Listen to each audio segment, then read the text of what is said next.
रात को इनको अबडक्ट करने के लिए आए थे या अरेस्ट करने के लिए आए थे, उनमें से किसी ने अपना तारुफ नहीं कराया। रिपीटेड जो है वो उनसे पूछने के बावजूद किसी ने FIR नहीं दी, किसी ने मुकदमे का नहीं बताया, किसी ने वारंट ऑफ अरेस्ट नहीं दिखाया, किसी ने सर्च वारंट नहीं दिखाया, क्योंकि घर के अंदर घुस के उसको जो है ये गिरफ्तार करके लेके आए हैं। और इसको गिरफ्तार वीडियो से बाकायदा तौर पर देखा जा सकता है कि इसको डाले में गिरफ्तार करके बिठाने के बावजूद सारी पुलिस जो है वो पूरे घर के अंदर घूमती रही है। आप वीडियोस के अंदर मुकम्मल तौर पे ये चीज़ें देख सकते हैं। ये इस मुकदमे का जो अंदराज है वो 27/11/2023 को हो गया था और ये 3 महीने जो है एंटी करप्शन सोई क्यों रही है। अगर उन्होंने इसके खिलाफ किसी तरह की कोई प्रोसीडिंग करनी थी, कोई मटेरियल जो है वो इनके खिलाफ अगर उनके पास मौजूद था, ये इन्होंने अगर उनके पास कोई भी ऐसी एविडेंस शहादत थी जिसकी बुनियाद पे वो समझते थे कि इमरान राज या इसकी जो फैमिली में से कोई भी बंदा इस मुकदमे के अंदर इन्वॉल्व है, तो 3 महीने से वो क्यों सोए हुए थे। इस पूरे 3 महीने के दौरान उन्होंने जो एक पब्लिक ऑफिसर जिसको उन्होंने मुल्ज़म बनाया है,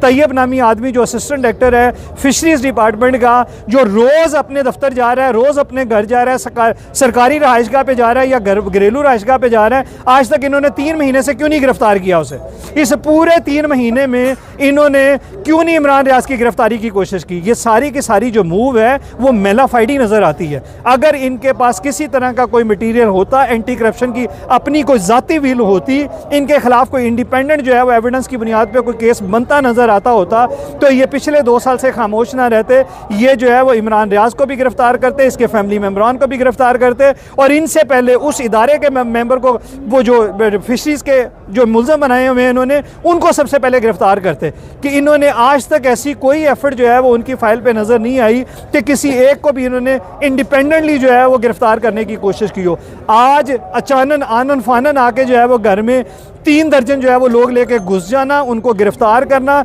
इस तरह से उनके घर की जो है वो प्राइवेसी को ब्रीच करना, उनके जो राइट्स हैं फंडामेंटल उनको ब्रीच करना, वायलेशन करना। अभी रिसेंटली जो है वो काजी फायज ईसा साहब की जजमेंट आई है 14/12/2024 को, जिसमें उन्होंने कहा है कि बिना वारंट ऑफ अरेस्ट के, बिना सर्च वारंट के आप किसी के घर में अरेस्ट करने के लिए नहीं जा सकते। उस जजमेंट की भी जो है वो इन्होंने वायलेशन की है, जो कि बाइंडिंग अंडर आर्टिकल 189 तमाम इदारों के ऊपर बाइंडिंग है, पूरे पाकिस्तान के इदारों के ऊपर। मगर ये सारे जो मूव्स हैं सारे के सारे मेलाफाइडी मूव्स हैं। पूरी अगर आप FIR देख लें, आज एंटी करप्शन की पूरी जो है वो अगर फाइल देख लेते उनकी अपनी पुलिस फाइल, तो उसके अंदर किसी तरह की कोई एविडेंस ना जो है वो इमरान रियाज के पार्ट पे कोई रॉन्ग डूइंग जो है वो इंडिकेट करती थी। साबित करना तो बहुत दूर की बात है, इंडिकेट भी नहीं करती थी। हमने जो है वो अपनी कानूनी जो है वो जो अदालत की मुआवनत कर सकते थे हमने अदालत के अंदर भरपूर की। अब इसके अंदर बेशुमार जो है वो जो महरक़ात है उनके पेश नज़र आप लोग सब लोग जो है वो विटनेस कर रहे थे सारी प्रोसीडिंग को। इनको बहरहाल अदालत ने आज रिमांड देने से जो है मुकम्मल तौर पे इनकारी कर दी है और इनको जुडिशल कर दिया। अब हम जो है वो डेफिनेटली जो है वो we will be filing I mean his pre post rest bail, और जो है वो जिसके लिए हमने वकालतनामे साइन करवा ली है अदालत से। और आज ही जो है हम कोशिश करेंगे, अगर हमें एंटी करप्शन की अदालत खुली मिल गई तो आज ही फाइल करेंगे, वरना इंशाल्लाह जो है वो हम कल जरूर जो है उसको फाइल करेंगे। मुबैना तौर पर एक कैंपेन इमरान रियाज के खिलाफ जो है वो शुरू की गई, तो क्या नहीं लगता कि जैसे एक सिलसिला था पहले बना था मुतअद्दिद FIRs का, उनकी गिरफ्तारियों का, उसको बुनियाद बनाकर जो है वो इसी तरह पूरे पाकिस्तान में गिरफ्तारियाँ की जा सकती हैं। और अगर इस तरह की कोई चीज़ है तो आपकी तरफ से काउंटर हिकमत अमली आप क्या हो? देखिए, आपने 2 चीज़ें देखनी है कि ये इमरान रियाज अपनी फैमिली के साथ उम्रा की अदायगी के लिए जाना चाहते थे, एक पाकीज़ा जो है वो फ़र्ज़ अदा करने के लिए जाना चाहते थे, एक सेक्रेट जो है वो ड्यूटी अपनी अंजाम देने के लिए जाना चाहते थे। इनको एयरपोर्ट से रोक लिया गया। जब इनको एयरपोर्ट से रोका गया तो इनके बिहाफ पे जो है वो एक पिटीशन फाइल की गई, जिसमें पता चला कि इनका नाम किसी PCL में जो है वो दाखिल कर दिया गया और लाहौर हाई कोर्ट के ऑर्डर की बुनियाद पे जो है वो उनका नाम PCL से हटाने की हदायत की गई, वो हटा दिया गया। फिर उन्होंने जो है वो अब ये जवाज़ बना लिया उनका दोबारा से मुमकिन तौर पर जो है वो उनका नाम ECL में, PCL में या जो है वो किसी PNIL में या किसी भी जो है वो पासपोर्ट कंट्रोल लिस्ट के अंदर उनका नाम डालने के इम्कानात हैं। और जो आप बात कह रहे हैं कि उनके खिलाफ जो है ये दोबारा से कोई रैली जो है वो कोई फ्रिवलेस केसेस की FIRs की चलने वाली है मुख्तलिफ एजेंसीज़ के पास, तो इसको रूल आउट नहीं किया जा सकता। क्योंकि कल ही जो है वो मैंने इमरान रियाज से